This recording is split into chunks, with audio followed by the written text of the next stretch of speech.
Imagine this. The shadow is not the enemy. It is the hidden power that can transform your life. Carl Jung, you're standing in a dark room, alone. The only light comes from the faint glow of a single candle, its flickering flame casting eerie shadows across the walls. But here's the twist. The shadows don't belong to the objects around you. They belong to you. The light reveals a distorted reflection of your own self, stretching and distorting as it wraps around you. For a moment, you might be tempted to ignore the shadows, to look away, to convince yourself that the dark corners of your mind don't matter. But as the shadows grow, so does the feeling inside you, a gnawing, uncomfortable presence that seems to be following you, growing stronger by the second. It's as if you are being swallowed by something you refuse to confront, something you deny exists. What if I told you that these shadows are the real you, that the darkness you avoid, the darkness you fear, is what holds the key to understanding your deepest self? Would you still turn away? Or would you dare to face it? The paradox is simple yet profound. The more you avoid your shadow, the more it controls you. The more you deny its existence, the more it shapes your life in ways you cannot see. We are taught to run from the things that scare us, to suppress the feelings and thoughts that disturb our peace. But what if the very act of running is the cause of our suffering? Can you imagine a life where you no longer try to outrun your fears, your anger, your sorrow? What if embracing these parts of yourself, the things that lie in the shadows, is the only way to become truly whole? This, in essence, is the shadow self, the hidden parts of your psyche that you repress, the emotions and traits you refuse to acknowledge because they don't fit your image of who you think you should be. But the shadow is not the enemy. It is a part of you, a necessary part. So, here's the great question. What would happen if you stopped running? What would happen if you faced the very darkness you've tried to avoid? The answer lies in the paradox. You cannot escape the shadow. It is you.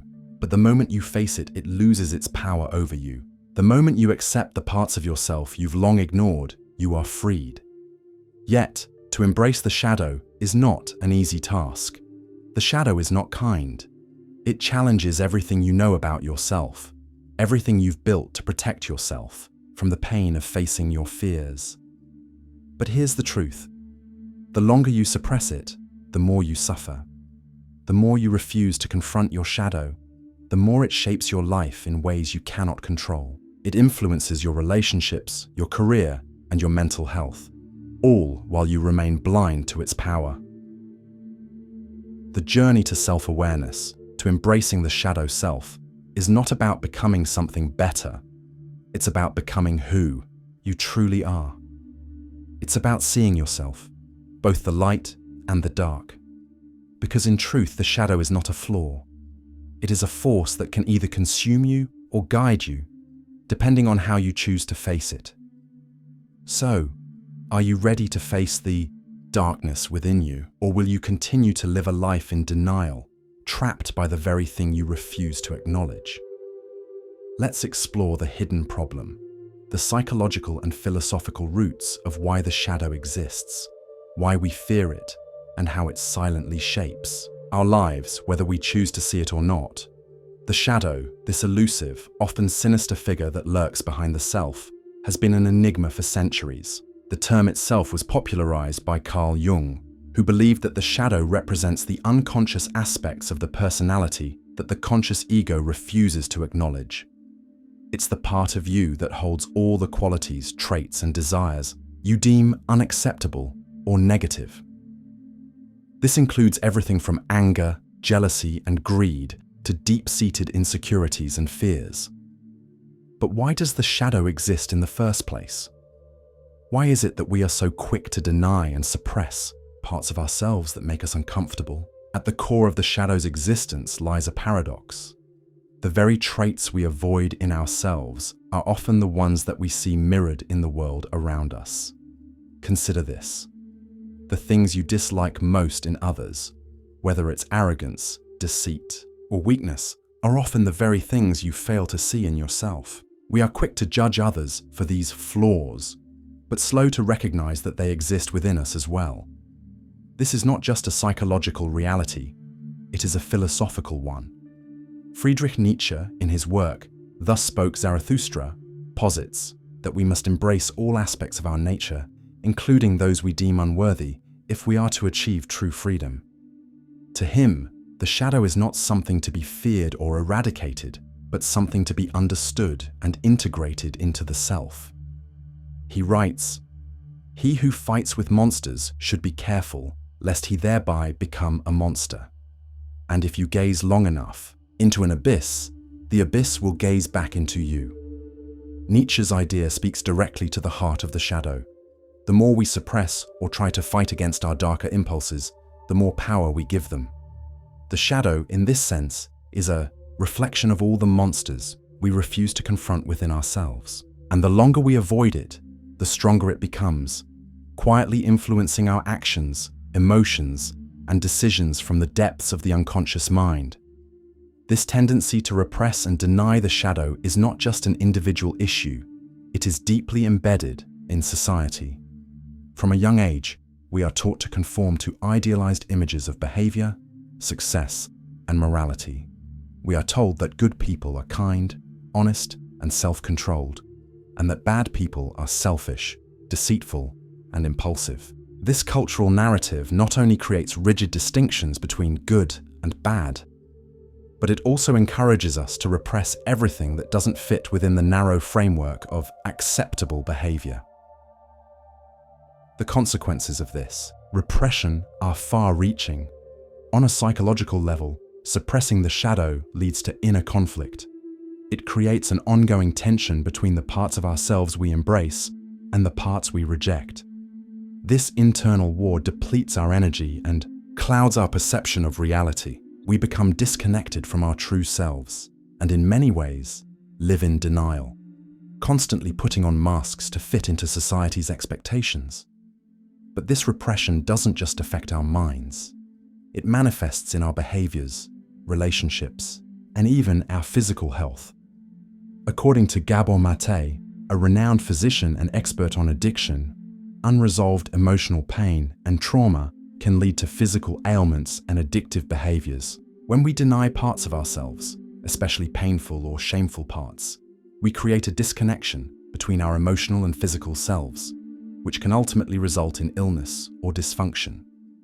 The more we avoid our shadow, the more we disconnect from our bodies and the world around us. And yet, the shadow does not go away simply because we deny it. In fact, Jung believed that the shadow becomes more powerful the more we suppress it.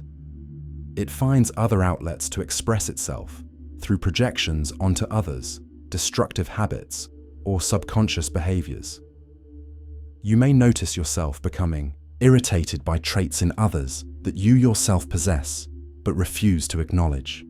Or you may find yourself repeating the same patterns of self-sabotage despite your best efforts to change. These are manifestations of the shadow in action, expressing itself in ways that are out of your conscious control. The problem with the shadow is not that it is inherently bad. It is not the evil twin that lurks within you. The shadow holds great wisdom and insight. It contains all the rejected aspects of your psyche, your untapped potential, your hidden strengths, and the suppressed desires that can guide you to greater self-understanding. But to access this hidden potential, you must confront it. You must look at the parts of yourself that you have avoided, the parts that you deem unworthy or dangerous, and ask yourself why they are there. What lessons are they trying to teach you?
This is where the herd mentality takes hold. Society has a way of pushing individuals to think the same way, to feel the same way, and to believe the same things. This is evident in the way mass media, politics, and even social media shape our beliefs and perceptions. Think of the last time you found yourself agreeing with something simply because everyone else around you agreed with it. Maybe it was a news story, a social cause, or a pop culture trend. We are so deeply embedded in these collective narratives that we rarely question them. And when we do, we face resistance, both internal and external. But the real cost of this, conformity, is the loss of authenticity.